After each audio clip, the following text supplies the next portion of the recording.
Mag-dinner date nga kami ngayong Valentine's. Itong aking outfit. Pak na pak ang red. Ano mo, Faye? Ha? Ganito Yoreo. Ano na Sushi, nga yung gusto mo? sweet. Bumili na kami ng pagkain. Ayan. Mga kasama kong magaganda. At si Yuri, si Yara, si Gemma, at Ate Alma. Saan na yun? May pa-surprise gift na ako sa kanila. Hindi nila alam. Mamang. Dahil Gift ko birthday sa'yo. din. Ate Alma, happy birthday! Happy Valentine's. Happy Valentine's!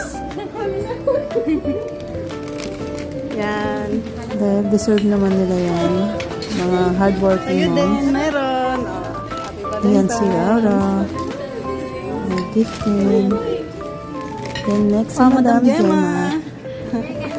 Na-surprise ka man. Madam Gemma. Deserve nyo man yan. Deserve mo man yan. Ito kay Yuri Hardworking to. mom. Yuri. Of Sa'yo course, to. for my Gift. Sa'yo Yuri to. yan. Busy siya kumain. Happy Valentine's. Yan, happy ang lahat. Kung kaya ikaw ang aking inibig, yan ay kusang nadama at di ko pinili. Sa katunayan